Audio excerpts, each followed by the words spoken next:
Good morning and welcome to our live talk program. This is Lloyd Grove here, your host on Revive Reform Radio, doing our live talk program covering current events on this year Thursday morning, Rise and Shine. And this morning here, our topic is wealth redistribution, wealth concentration. We're looking at these two concepts here, and I have much to share with you on all what's going on in our country this time when it comes on to the finances. Well, welcome again, and hopefully you had a blessed night resting, ready to take on today. And I will start with prayer.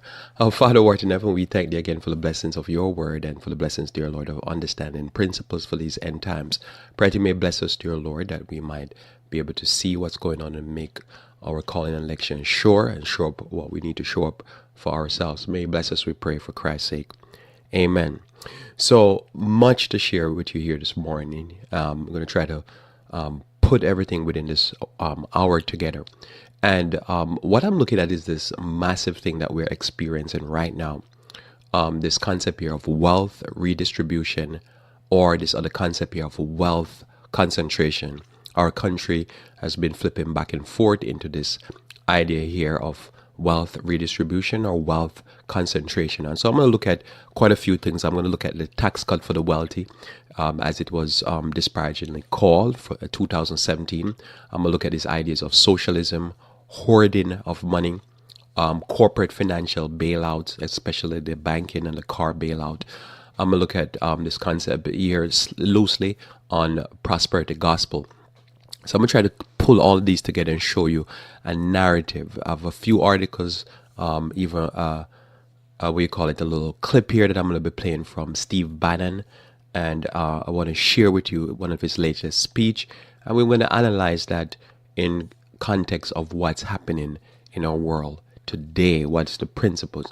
And as I will say to you up front, these are very important, not just because of what we're going to share from the Bible as we go through this, but also because for years, many countries have been taught, from the United States, the concept of concentrating the wealth into the hand of the elite, that it will trickle down. Normally call it the trickle down theory, and it will make the poor people better. And this is the concept here that has been taught the world over from the various different financial institutions of the United States, and they've given it to the third world especially, and it's wreaked havoc on the poorer class. And so we want to analyze that and see, what is it going to do? What is it doing inside of the country that is promoting it, number one, the main country that is promoting it. So we're going to look at all this and look at how Steve Bannon, the president, and the president before Donald Trump, how their policies affect the various different lives of the people that are voting for them. I'll start off by reading Ezekiel chapter 22, verse 12 and 13. Ezekiel 22, verse 12 and 13 says, "Indeed have they taken gifts to shed blood. Thou hast taken usury and increase. Thou hast greedily gained of thy neighbors by extortion, and hast forgotten me, says the Lord God. Behold, therefore I have smitten mine hand at thy dishonest gain, which thou hast made, and at thy blood, which thou hast been which has been in the midst of thee." So here the Bible points out very clearly that God is not in all of this, that this kind of illegal activity that is done legally via the various different lawyers that work as consultant and all these things, and these laws that are being passed to basically greedily steal from the poor and from the American taxpayers. God is not in this, and God is wiping out the wealth of the people who are doing this. I read also Proverbs 15 verse 27. Proverbs 15 verse 27 says, "He that is greedy of gain troubleth his own house, but he that hateth gifts shall live."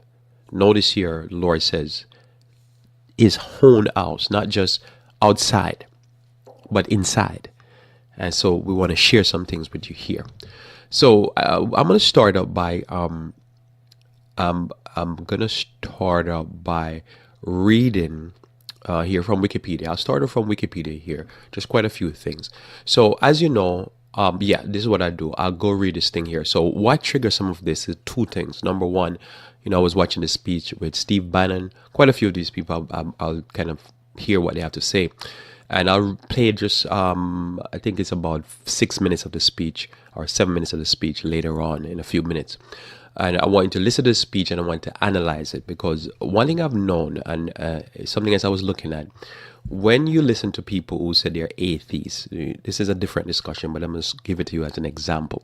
When you listen to an atheist, they have this overwhelming concept that if you believe in God, you're disconnected from evidence. So everything you say and talk has nothing to do with information. And for years I've been baffled by this conclusion. And I notice even Christians seem to say that faith and religion and God has nothing to do with evidence. All it has to do with is belief.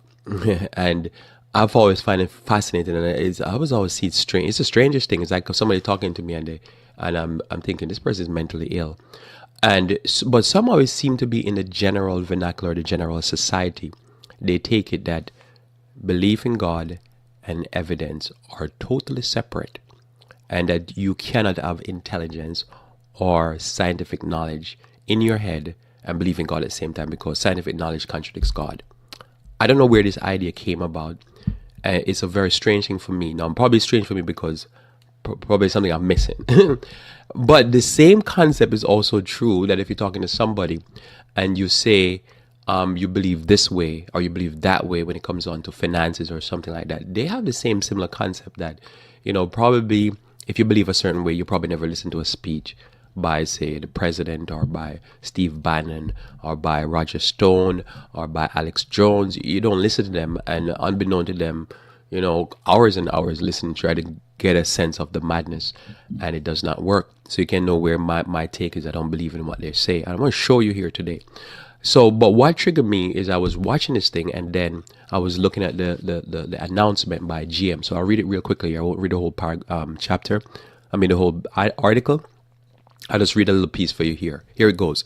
GM to kill Chevrolet Volt Cruise Impala as Americans ditch passenger cars.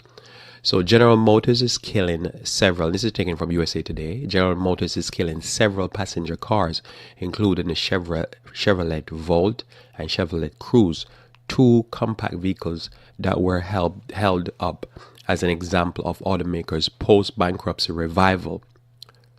So you notice that. So I'm me here talking now. So this was the result of all the money that was given to bail out General Motors. This was part of their research and development. This was going to be their resurgence. So imagine you gave the money, they invested, they bail out workers, all these people that got bailed out at the taxpayers' expense. They paid back some of the money, not all the money. But these cars were the result of that. I want to keep that in mind. So all that result went up in the thin air, and the workers are going to lose their jobs. Keep going. The move, part of a sweeping cost-cutting plan unveiled Monday, comes as Americans are abandoning passenger cars in favor of crossovers, SUVs, and pickups. The automaker will no longer make Volt semi-electric car and Cruise compact sedan for sale in North America beginning in March, Chevrolet spokesperson Kevin Kelly confirmed. The company will also end U.S. sales of the Cadillac XTS and Buick LaCrosse luxury cars after production end in March, and the Cadillac CT6 will be killed off in the U.S. after mid-2019, though it will continue to be sold in China. So 6 cars on the chopping block, one of them out of the 6 will still be sold in China. So remember, and keep this in mind because for a later article I'm going to read for you, because this has happened before. They're making cars that the public does not want per se. That's what they say. Public still buying sedan, but 6 of their sedans, 4-door cars with trunks and all that, they're getting rid of, right? They say the public don't want it anymore. They're not great cars. They're these cars, especially 2 of them, the Cruise and the Chevy Volt, they were connected to low, fuel efficient cars. They're getting rid of that. That was part of the bailout money. The article said it.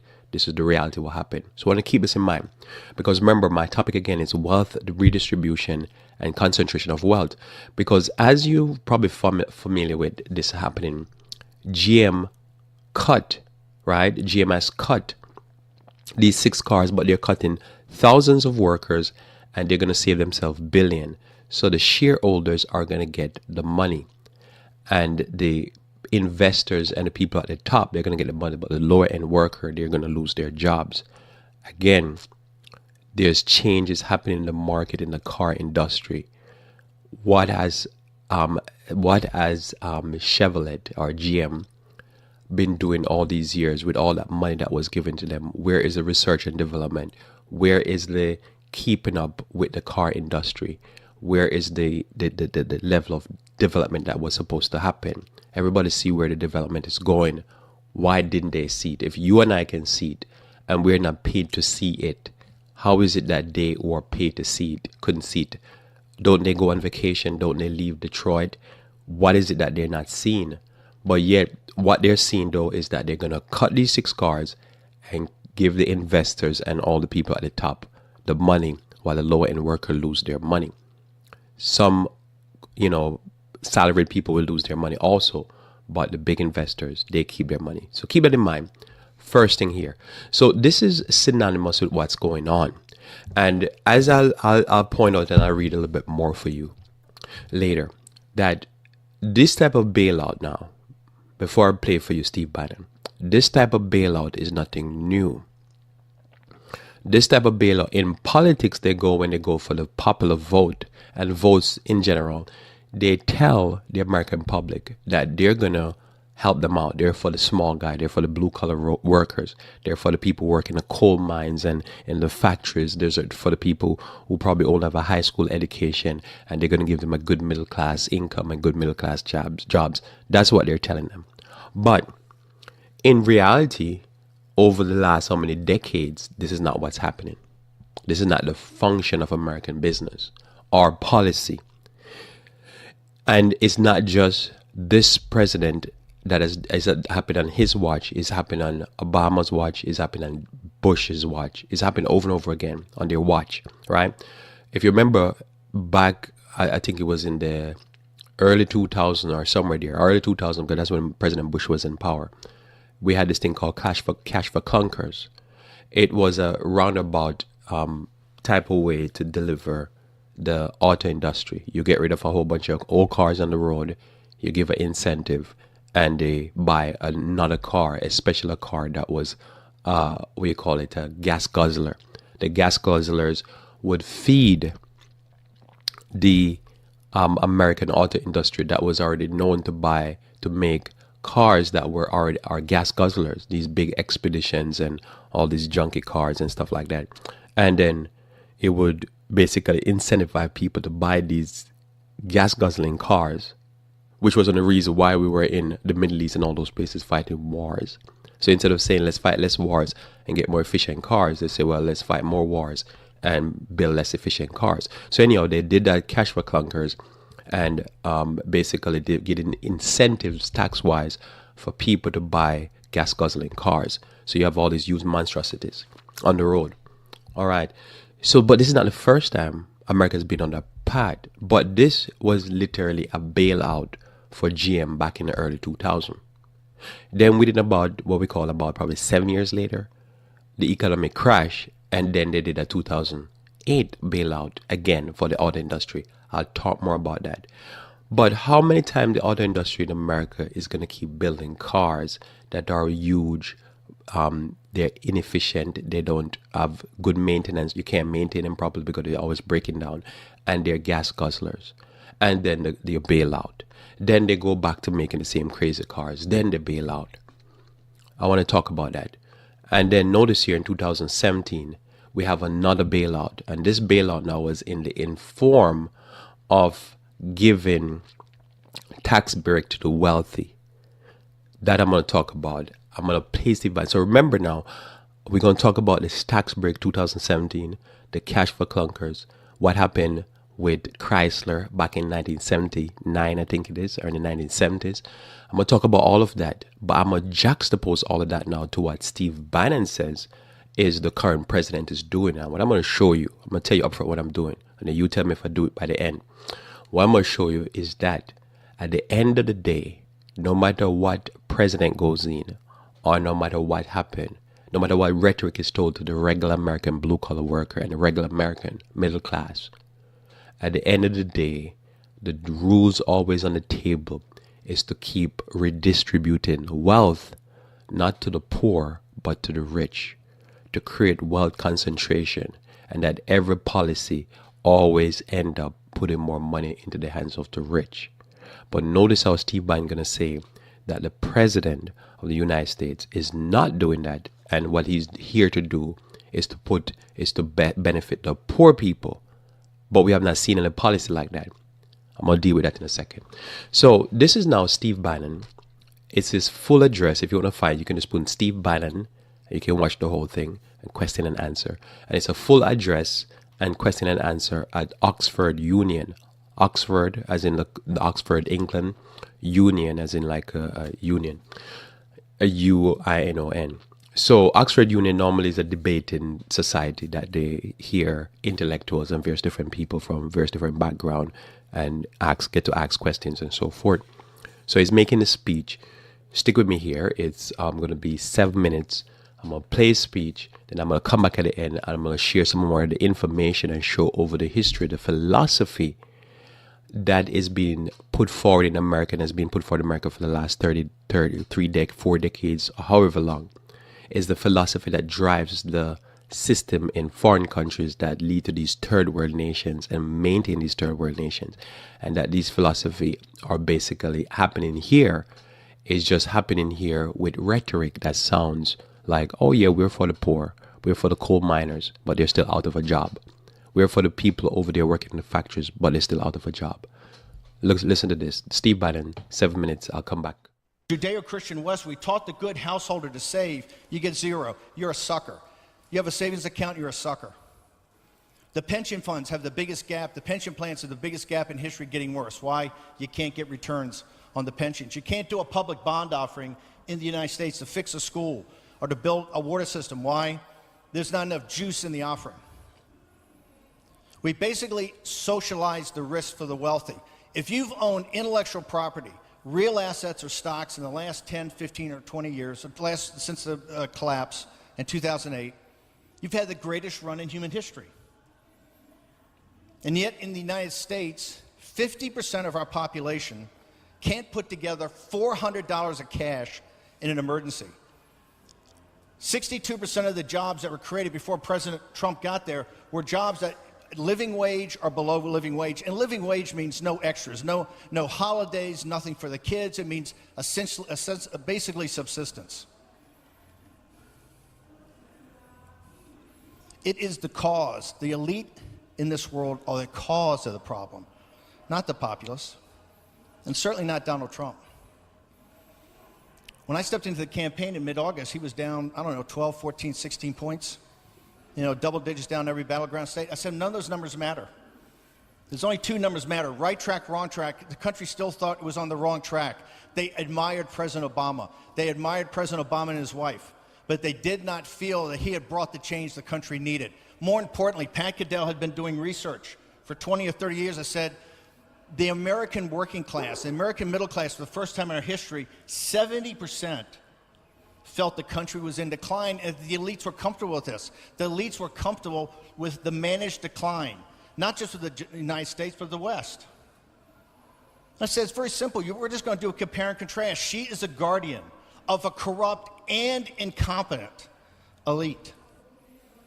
And you're the tribune of the people, the agent of change. And we're just going to hammer that every day. And that's what took us to victory. Remember, in the United States, since 2000, the deplorables were created. What were they? How was the deplorables? How is this working class, this angry working class, how was it created? We had 3 extinction-level events. Number one, the rise of China. The deindustrialization of our country, all the shipping of the jobs to East Asia, the high-value added manufacturing jobs. If you read Hillbilly Elegies, the great sociological study of the Trump deplorables by J.D. Vance from Yale, he says there's a direct correlation between the factories that went to China, the jobs that went with them, and the opioid crisis. Tariffs, this trade war is not about tariffs. It's not about taxes. It's not about tariffs on goods. It's about human dignity and self-worth. It's about bringing manufacturing jobs back to the United States. It's the reason Brexit and 2016 are inextricably linked. And we could see when Brexit happened that gave the grassroots and the little guy some sense of hope that you could defeat the system.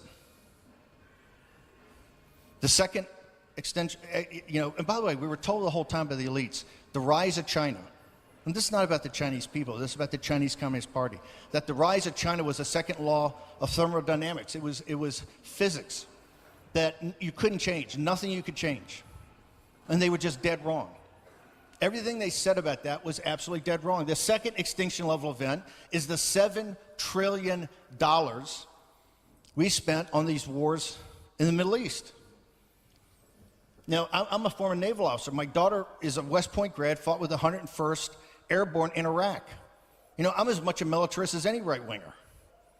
But $7 trillion, and this is not Breitbart, this is not Bannon, this is the Watson Center at Brown University. $7 trillion on two wars that we didn't win and didn't accomplish our objectives, and we're still spending $62 billion a year in Afghanistan. And the third is the financial crisis brought about by a financial elite that's never been held accountable. I think of the 250 criminal referrals from all the studies and all the commissions. The Obama Justice Department never moved on any of them. That is what caused the populist revolt. And look at what our solutions were. Economic nationalism, American First national security policy, and the deconstruction of the administrative state. You have right-wing populism and you have left-wing populism. And the difference, and I wish our dear friends out here understood fascism. Fascism is the worship of the state. Fascism is that combination of state crony capitalism and big government. It's exactly what we're trying to fight. It's where the United States is going as an economic system. More and more concentration by media companies, by pharmaceutical companies, by industrial companies, by tech companies, along with their partners in big government. So Trump ran on three basic stuff. We're going to stop mass illegal immigration and limit legal immigration to get our sovereignty back, and more important, to protect our workers, to protect the Hispanic and African American working class at the low end of the scale, and the Hispanic and African American that aspire into the tech industry along with others at the high scale. We're still going to have immigration, but we're going to limit it. Because economic nationalism doesn't care about your color, your ethnicity, your religion, your gender, your sexual preference. What it cares about is that you're a citizen. A citizen gets a better deal. Remember the mantra on Wall Street that I learned at Harvard Business School. The mantra that got us into this situation is the maximization of shareholder value. That became a fetish. There are no other stakeholders. It's the maximization of shareholder value. Economic nationalism is about the maximization of citizenship value. And look at what Trump does at the beginning. What does he do? He engages, remember, it's immigration and trade. Trade and immigration are two sides of the same coin. All bad trade deals is unfair competition of labor in lower cost countries against your labor. And what does Trump do? Immediately starts the NAFTA deal. Why? Because NAFTA is the centerpiece in this economic war with China. You've got to bring back the supply chain to the industrial West. That's why Korea's doing a deal, that's why Japan's doing a deal, and that's why the EU is doing a deal. Because we're shifting the supply chain, high value added manufacturing jobs back to the West. All right, so I paused there on our stop there on Steve Bannon. His speech went on for much longer. This is just part of it. I started at 4 minutes and then I stopped right there at about a little bit after 11 and 12 seconds. So there's much things he say here. I'm going to go back into the stuff that I'm going to share, but I'm going to just quickly try to just go through some of his main points because there's a lot there that he's throwing out. Now, before I start playing the video, I was to remind you or tell you that you're going to hear a lot of shouting in the back, and that's the people outside of the debate hall or the Union Hall, Oxford Union Hall protesting him. So he had a lot of protests in England when he went there recently. And this was uploaded November 16th. So just to give you all the dates there, so you can go watch it if you need to watch it yourself. So anyhow, so he had a lot of protests. So I forget to tell you that if you hear a lot of like racketing noise going on, like people shouting, it was not in the hall, it was outside the hall. They were coming in so loud. So they were protesting him. So I'm going to take every single major point that he brought up. Not every single point, but major points he brought up. He probably brought about 12 real quickly here and kind of deal with this. Now, he started by saying that before Donald Trump, the jobs that were created were not living wage jobs. Well, remember, as I say, the principle of policy, as he said also, is the maximization of shareholder value. So you try to create a situation where the rich, as it says in James chapter 5, the rich concentrate the wealth and they don't pay the workers. So we're not even talking about people who are welfare recipients who are not working. We're just talking about working class people. You concentrate the wealth in the people who own the business or the investors. So that's what he said. So he's saying basically the jobs that are being created now are different because they're going to try to bring back, reindustrialize the West and bring back the high value jobs. You can hear people like Richard Spencer, which is an alt-right person, saying the same thing, that he doesn't want Americans to be taking the jobs that Mexicans are doing. So he wants Americans to take the jobs that the Asians especially are doing. So that's one of the things he says. We'll talk about it in a second. He says the rich, also I want to remind you now that all of this is expecting to be done by the richest cabinet that probably ever had been established or assembled in the history of humankind. The cabinet of the current president is the richest, is the most multi-billionaires and multi-millionaires ever sat around a table to run a country. According to what I've looked upon in history, it's just very rich, multiple multi-billionaires. So he's saying that they're going to be the agent of change, to change the current system or the system that's been in place for decades, to make it now that it looks out for the poor and the working class people, but the working people and the working poor. That's what he's saying, right? Then also, just to cap up on some of the things he say here, he says 70% of the country sees the country as being in an economic decline. But remember, although the country is in an economic decline, for the last 2 years, the stock market has been doing phenomenal according to all the numbers that they're saying. Notice he says here, one of the things that they were going to do, it was that every day, the political campaign of President Donald Trump, 2016, was that he was going to make sure, hammer home this message that Hillary Clinton is a guardian of the elite, and that Donald Trump is an agent of change for the poor. So he says the deplorable were created. They didn't create the deplorable, they were created. I'm going to go over the history of what has been created in deplorables. And what he's calling deplorables is Hillary Clinton, and says the people who goes out to Donald Trump campaign, they're deplorables. And he said these people, they were going out because they were fed up of what was going on in America, and they wanted a change, and basically used that to say they're deplorables. Hillary Clinton is a guardian of the elite, and he's trying to keep them poor. She's trying to keep them poor. Donald Trump is going to be an agent of change, right? So this is how the campaign worked, and this is what has been put, that everything that Donald Trump is going to do is going to be an agent of the change. So that's the campaign. And if you were following that stuff, you could see that that message got over very clear. Hillary Clinton is elite. She protects the elite. Donald Trump is not an elite. He's going to protect the poor people. And this today, you can hear many speeches that Donald Trump continue with that same vein. And the people who are supporting him are people who are disenfranchised or deplorables. Now, he continues also, he says, the deindustrializing of the West, which is primarily deindustrializing America, let's just say clear, is what created the deplorables. Now, in that point, I could answer that real quick, because the deindustrializing of the West started after the Civil Rights Act. America decided to start doing free trade agreement and emptied out all the factories from where black people were working at. And today you can see the skeleton of that. You can go to Detroit, Chicago, South Side. You can go to Camden, New Jersey, Newark, New Jersey, St. Louis, Missouri. You can go to all the big bastion states that had big black population that were working in factories and warehouses and all these things. They had lost their jobs to the Caribbean, to Central America, Mexico, China, and they deindustrialized the West. But that was a system that came about after the civil rights movement. So when we talk about deindustrializing of the West, we gotta talk about who got crushed first. And we still have to talk about who is currently being crushed by this, but who created it. And who created it are, again, the elites. But he said Donald Trump now is not an elite, and everything he's going to do is going to be to benefit the poor people that got crushed. Continue talking here. He says here the deplorables were created. Yeah, I said it already. Wars in the Middle East cost $7 trillion initially. Is more. So that $7 trillion added to the budget. Again, who created that war? That war was created in a Republican administration.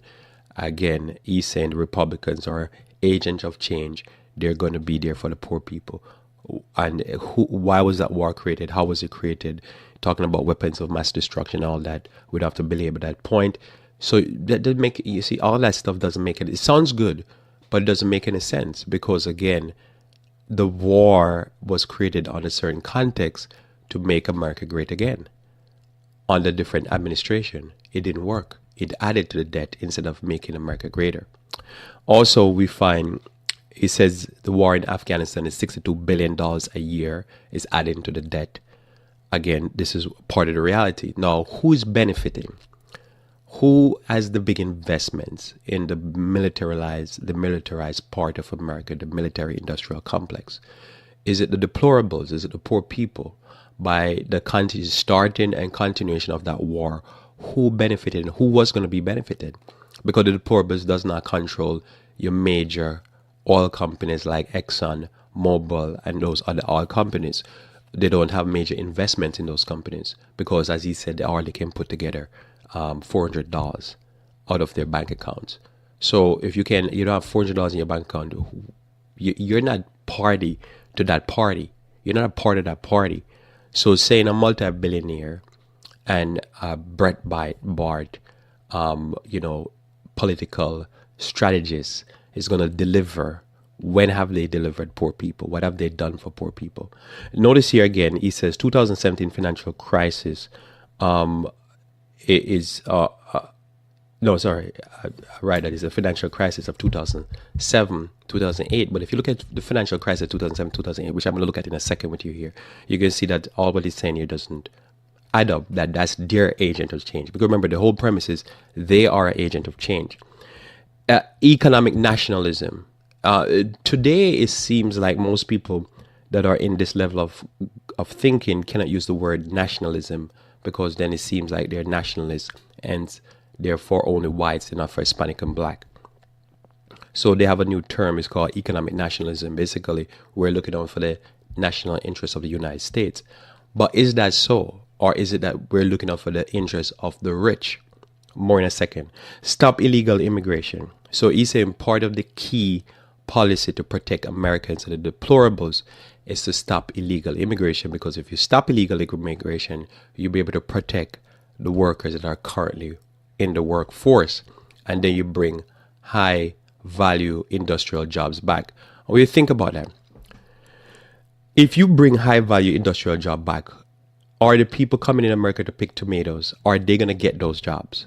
So to me, I don't see the two corollaries, because one does not affect the other in some ways. We're going to deal with that in a second. Protect Hispanics or blacks. So he says the main thing that they're really doing all this for is to protect black people and Hispanic people. Remember the deindustrialization of the West. The primary people that got hurt and still being hurt by it were blacks. The 2007-2008 financial crash, when you look at the numbers, the highest percentage of any group that went into foreclosures were black Americans again. When you look at any matrix he's talking about, when you look at about stopping immigration, it is talking about primarily not protecting, the general population, but the people who are voting for Donald Trump, who goes to the Donald Trump, rallies, and they're primarily white, what he calls deplorables. But those are the people that are not being benefited by the policies. The policies really not benefiting them. It's benefiting the rich. Even these things about immigration. It's the rich hotel owners that have their hotels filled with cheap labor is being benefited. You go to any hotel, any casino, the people in the background running the show are illegal and low level, underpaid workers. These are the ones that are in those institutions working.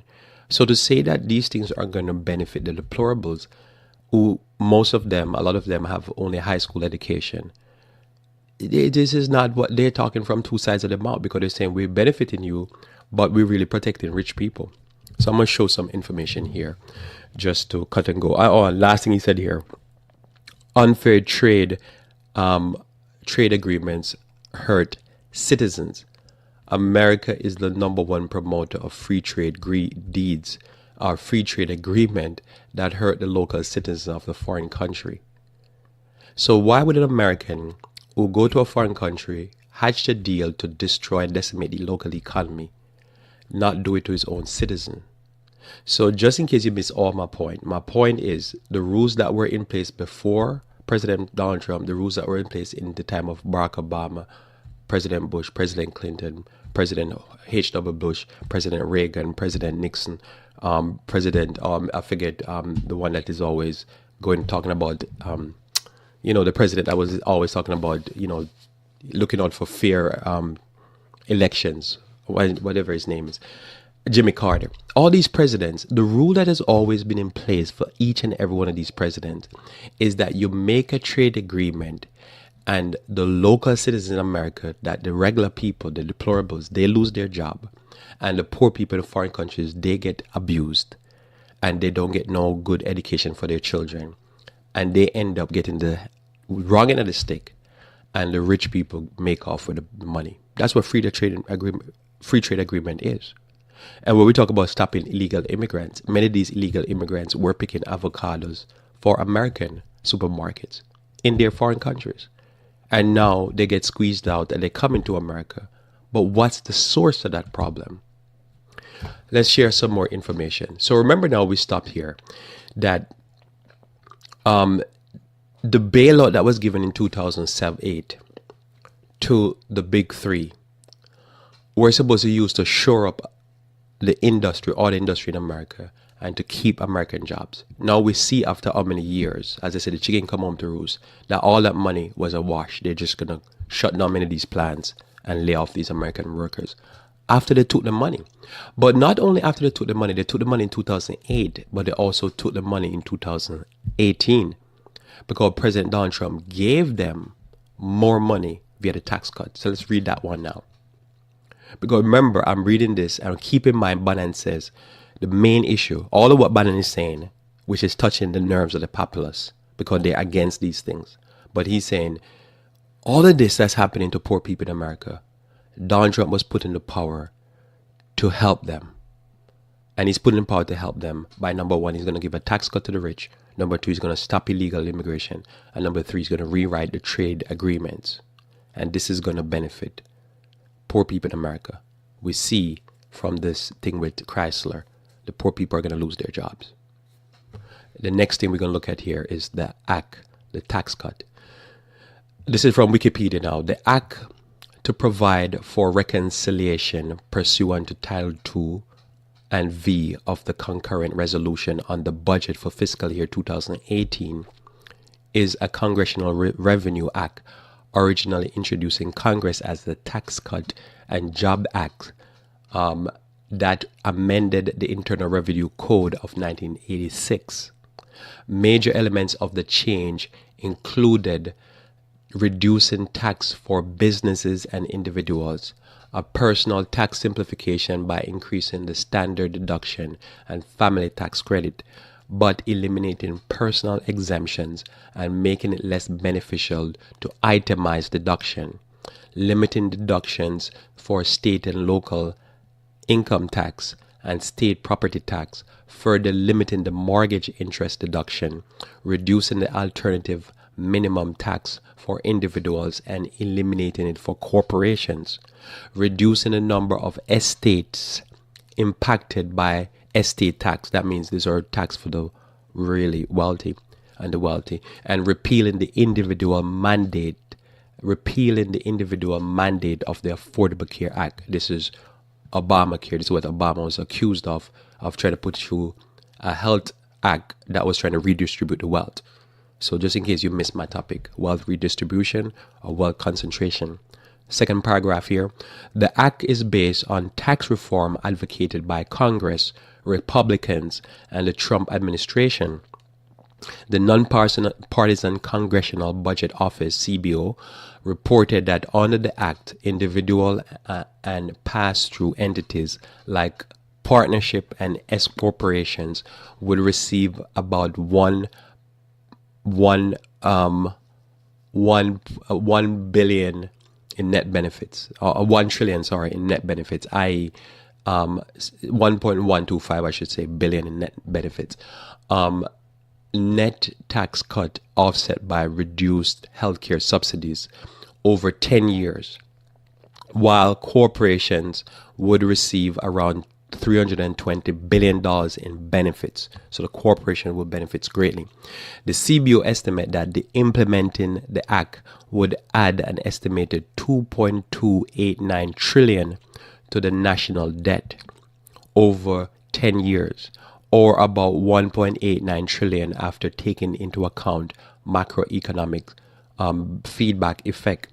In addition to the 9.8 trillion increase forecast under the current policy baseline and existing $20 trillion national debt. So we're talking about taking the national debt so much higher. Additionally, they're saying here, to the $20 trillion. So remember, 7 trillion was added by the war. The ongoing war in Afghanistan alone is adding $62 billion every year. This new tax plan is going to add 2.28 trillion to the debt, and in addition to the 9.8 trillion increase forecast over the current policy baseline. So we're talking about taking in another easily probably $12 trillion to the debt. So remember, the money is not necessarily just adding to the debt of the general public, but somebody is benefiting from that debt. In other words, I put you and each individual more indebted, but somebody's getting richer and somebody's getting more money in their pocket, which is really wealth redistribution, but to the wealthy, not to the poor. Because the taxpayer is still on hold, but the rich person has their money being hoarded and getting richer. And they already got a bailout in 2008. Why come around now in 2017 and give the rich people another bailout? And then campaign on the fact that Hillary Clinton was an agent, a guardian for the elite, and Donald Trump was an agent of change. Just like Obama said, hope and change. For the poor people are the deplorables. But then you come into Congress and what you say is you're going to do is cut healthcare, give a tax write-off and tax benefits to the wealthy. You're going to stop immigration, but you're not going to fix it. You're going to stop illegals, but all you're doing is stop illegals or picking jobs, doing jobs that are not highly skilled jobs. Then after you give the bailout to Chevrolet or to GM turn around and say, we're going to cut all these workers. And what have they been doing all these years with the tax bailout money? Why didn't they not further develop the crews? That means it had to be a long-term plan, because I would have to see the plans. What did they do with the money? What were they doing for 8 years? Where was the development? They developed the crews and the Chevy Volt. What else did they do? They came up with the Bolt. Now they're cutting the crews. Okay, but what are you doing with the money? Why are you cutting all these jobs? Notice there again, this has been the same policy been going on to enrich, as I say, cash for clunkers did not help the deplorables or the poor people in America. The American citizens were not helped by this. This was helping the elite to keep their system going while they pillaged the American economy. Before Obama left office, Obama had changed the banking laws to make it more powerful, the banks more protected and more powerful. This was not to help poor people. This was to help the rich. All of these things is always pushing in the same direction. It is slowly turning America into a third world nation, because these are the principles that Americans go to foreign countries and teach them to keep the poor people poor and keep the rich people rich. It's the same principles. Look at this also here. This is the 2008 auto bailout. Quick blurb on this here. This is again taken from Wikipedia.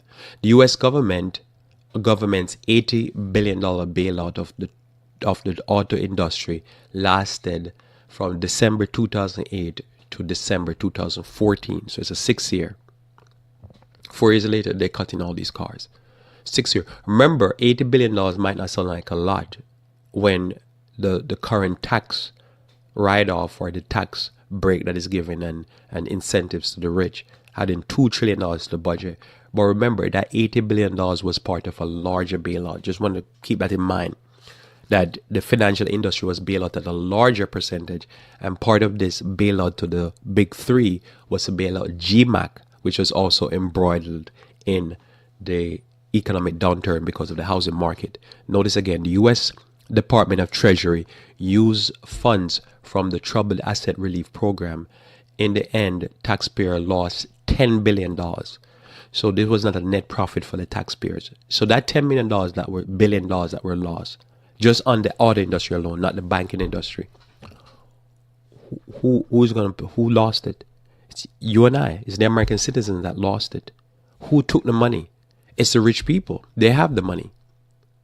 Because the investors at Chrysler, Ford, and General Motors, they got their money. The union got their money. The investors got their money. But where my money? Where was that money come back? And imagine if you keep doing this year in, year out, keep bailing out these larger than life corporations and making sure that when they fail with a golden parachute. What about you and I? What about the deplorables? While you're on a campaign, according to Steve Bannon, that President Donald Trump, who is a serial bankruptcy person, is filed how many bankruptcy and leave the American taxpayer dollars and regular workers. Who are his regular workers? Hispanics and blacks and a lot of poor whites working those casinos. They're left with the bag. They're left unemployed. And you tell me that you run this person and put this person in office to change? And then what the numbers showing that he didn't give no change. He just add to the national debt. What is the national debt? The individual debt to the deplorables and to everybody else. But the difference is a person that's a multi-billionaire and millionaire. Yeah, he might, in theory, owe that money because the national debt is so high. But he has his money in the bank. Now, a poor person owes the money in theory, but they have no money in the bank. So, and somebody say, why is that important? Think about what a third world nation is. A third world nation is you have a few people who are rich and they live in amongst quality. They live in the community and around the communities and outside the communities, in gated communities. And they're not suffering the ill result of the bad policies. This constant concentration of the wealth into the hand of a few, because they can basically get a backup generator. So when the electric system fail, they have generation of power. They can pay for their private security. So when the police is a failure and is a failed state, they don't care. They can send their kids to private school. So when the schooling system fail, they don't care. When the water fail, they don't care. They can be able to have their backup water because they have the money. So they can pay to make sure they don't suffer the results of the bad policies that are being inflicted upon fairest countries. So that's what a third world nation is. Because people say, what is a third world? That is a third world nation. You show me a better definition. Probably somebody can more eloquently define it. But I'm going to tell you in a nutshell, that's what a third world nation is. A third world nation is a country that is a failed state that simply the rich can be able to pay individually for all the services that are supposed to be socialized. What America has been doing is going to foreign countries and tell them this is the way to run. But slowly America is becoming the same system. You have the deplorables or the regular citizens, and they now are facing infrastructures falling apart. They don't have no jobs. Drugs is coming in. Remember I mentioned that normally when this type of state happen, drugs become a problem, alcohol become a problem. And all these things that people are suffering, but yet they're being having campaign being run and telling them that this billionaire that wouldn't, as I say, spit on you if you you were on fire, he's gonna take care of you. He goes into office and he said, "Oh yeah, I'm delivering for you. Look, I'm stopping the illegals coming in from Mexico because they're stealing your jobs. But the jobs I want to secure for you are jobs that you need to have a higher education. But I'm looking out for you. We're gonna stop all this Obamacare because Obamacare is stealing from the poor people. We're gonna shut down all free social medicine and everything like that, and then we're gonna give a tax write-off to the rich, and we're gonna make the rich become richer, and then we're gonna give them the money, and shortly after we give them the money, they're gonna fire you all. As I said, fire you all buttocks and put you unemployed." But they took the tax write-off without no stipulation that they need to keep the American worker employed. This is what happened. So CBAN might say all of that, but the numbers are coming in and showing that that's not what they're doing. The richest Congress in the richest cabinet in history are not looking out for the deplorables, but the deplorables are voting them in. Notice here it says the big three automaker asks Congress to help similar to the bank bailout. So they say, well, look, you're bailing out the bank companies, bail us out also. They warned that General Motors Company and Chrysler face bankruptcy and the loss of 1 million jobs. Ford Motor Company didn't need the funds since it had already cut costs, but it asked to be included so it wouldn't suffer by competing with subsidized companies. Well, obviously it didn't really work. And as you know, Chrysler was bought out by Fiat. You have a large percentage ownership. Ford didn't have to worry about competing against the rest of the two because they're a joke company. Now, has this happened before? Yes. Look at this now. This year, my wife had pointed this out to me. In the 1979, Chrysler was bailed out before. Look at this thing now. Back in, and this is taken from Investopedia. In 1979, Chrysler was on the verge of bankruptcy and desperately needed a $1.5 billion loan from the federal government. Chrysler trouble began in the 1960s when the company tried to expand both within the United States and worldwide in an attempt to catch up with its main competitors. In hindsight, it was an ill advice as in the 70s would have a total of 3 recessions, 2 energy crises, new government environment, and fuel efficiency standard. The fear of millions of jobs being lost, along with the resurgence of Germany and Japan automakers, had many concerned that an already weak economy could be pushed into depression. Here are 4 of the probably 6 things that led to the trouble with Chrysler. So Chrysler has been bailed out multiple times. Chrysler constantly has to be dealing with this, and Chrysler keep making the same mistake. Look at the mistake: high gas prices. So think about it. Americans have a love affair with these big muscle cars and these big cars. So Chrysler is one of the big maker of those cars. Well, when they have the oil crisis and the gas price went higher, guess what happened? People started saying, well, I'm gonna buy one of these little rice cookers. Who was making these rice cookers and cars that were driving better? German and Japanese. So they went to the German and Japanese cars, and guess what happened? They were selling. Well, what happened in early 2000s? They were again caught with the same thing, making these big gas guzzlers. So President Bush bailed them out. Okay, you bail them out. They make bad decision. You bail them out. They keep making the same bad decision, and they keep needing bailout. But they take the money, and the poor people suffer. And yet they say, "Oh no, we're for the poor people." Really? Again, high interest rates, failing automobile sale, because again, people are buying what the Americans call the rice cookers from Japan, and types of vehicles being sold. They were buying smaller vehicles, more energy efficient vehicle. Well, guess what happened? What's going on right now? You have a vehicle that is getting you 20 miles per gallon on a mixed driving, and the gas price is decent. It's not low per se, and it's not high. Now, okay, what happens if the gas price goes up by 50 cents or $1? You know what's going to happen again? Same thing. People are going to switch to more electric, more cars that are getting 30 something, 40 something miles per gallon. And then those big three going to be in the same problem all over again. If you're investing in the electric car, where did the constant development goes? It didn't go nowhere. They took the money, the investors got the money, then bail out. The same problem keep happening, and you're rewarding bad behavior. If you say you have a free trade, okay, you have to be able to compete, but you can not compete, take the money, and then when you fail, you say, well, we're gonna keep the liquidity. We're gonna make sure the investors get their money, but we don't care. I'm just telling you, whether it be political or religious, it's a fetish. They talk about the fetish in America. It's a fetish to see a few rich and the majority poor. Where you go to church, they call it prosperity gospel. You go in a secular society, they call it whatever they call it. So when you look at all of this, it always plays out that no matter where it is, whether it be the banking system that fail, bail them out. But yeah, people say, but isn't it a free market? Should we make the free market reign? Oh no, we need to bail them out and protect the jobs. You bail them out. After the bailout happened, the rich says, well, we already have our money, so let's crash and lose. Let's lose a job for the poor people. But wait. I thought you guys said we need to bail you out to save the jobs. Well, yeah, save the jobs, but I was going to lose my money also. So let's give me back my money, and then now we can crush the poor workers. And it's happened over and over again.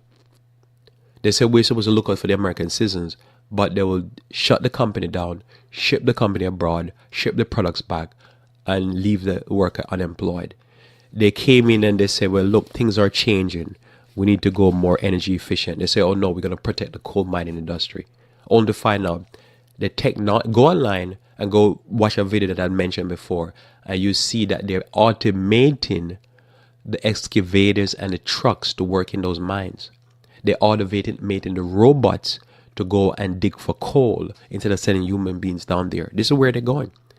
And knowing this, they keep telling the deplorables that, oh no, we're going to make policies to protect you guys. But all this, that's what they say in the campaign trail.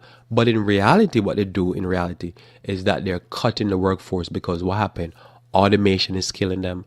Germany is destroying it, are killing it, as they say. Japan is killing it now. South Korea is killing it. And instead of saying we need to innovate and keep up with the competition, they keep saying, oh yeah, give us the bailout money. We're going to protect American workers. And they're lying to the people. They're not protecting the workers. They're losing their jobs. And that's all what's happening. And this is something they've been doing for years and years and years. They say black unemployment is up. Really? Yeah, by numbers where you say, well, a lot of people are not looking for work. You go many of these years, these people are bumming out. They're not looking for no work. They're not working.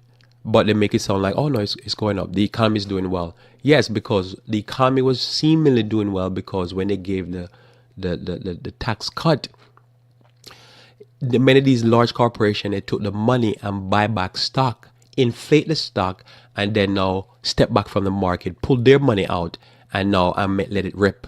And what's all happening? The numbers are showing that there was no money invested in research and development, in making these companies stronger, in taking care of the workers. All they were doing was sucking the money out of the system and took all that tax cut and basically stole from the American workers. So what we see happening here is wealth redistribution, as they derogatorily say when you give help to poor people, is not what's happening. Really what's happening is wealth redistribution to the rich people, and it's concentrating the wealth in the hand of the rich, because guess who's sitting in Congress, in Senate, in the cabinet is multi-billionaires. And remember the prophecy, because I'm out of time. I'll say this. The prophecy tells us that one of the biggest issues that are going to happen in the last days, Revelation 18, James chapter 5, because I'm out of time, 1 Timothy chapter 6, verse 6 onward, is that the rich are going to get more and more greedy. They're going to take everything they can from the poor, and they're going to create, in especially Western countries, what is going on in third world nations, where there is a small percentage of rich that have all the money, that has to have security and live in gated communities and have all the luxury and the trappings, while the poor outside their gates are starving. This is what they're doing, and this is getting worse in the United States, and the Bible predicts that it will get worse, and it will create major problem.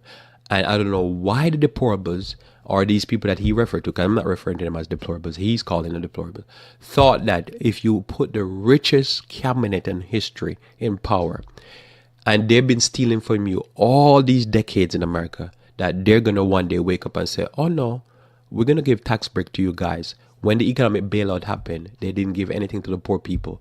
They told the poor people get 40-year mortgages, get bigger mortgages, longer mortgages, and they sank them into more debt, and they bail out the corporations. Why do you think any of these Goldman Sachs operatives would come into the White House, sit in the cabinets, and give money to poor people? They didn't do it under Obama. They didn't do it under Bush. They didn't do it under Reagan. They didn't do it under President Jimmy. None of those people. I tell you, they're going to do it on the one of the richest man ever sit in the White House with his multi-billionaire cabinet. He wouldn't do it. As I said, the Bible predicts this in Revelation 18, and we can see it's gonna get worse, because what happened? They're in charge, and they're reaming out the economy of America, and they're putting the regular taxpayer in big debt. Watch, more is yet to come. We'll continue covering this. It's fascinating to watch, and the people believe it, that, oh man, Steve Bannon is for us, because he knows to use their needs and their wants against them to vote the wrong way. Watch the speech. You hear him talk. It's fascinating. You hear the people protest him. This is some crazy stuff. More I could cover, but I run out of time. Let us pray. We thank you, God, again for your love, your mercy, and the way you tell us before how sin will manifest itself and greed will cause men to be so blind that they will plunge millions, dear Lord, into poverty. I pray that you may bless us and give us the wisdom to know what's coming. Know ultimately this end can't by ourselves. That they will truly want to control so much that they would stop us from even being able to buy if we don't agree with them. May you bless us that we might keep preaching the truth, be with those who are here, that they may shore up their finances and try to take care of their not being in debt. Bless us, we pray, for Christ's sake. Amen. Thanks for being with me here on Revive Reform Radio. Looking forward to talking to you tomorrow morning, where we should talk about wisdom for living. Until then, I pray that you may continue to walk with the King.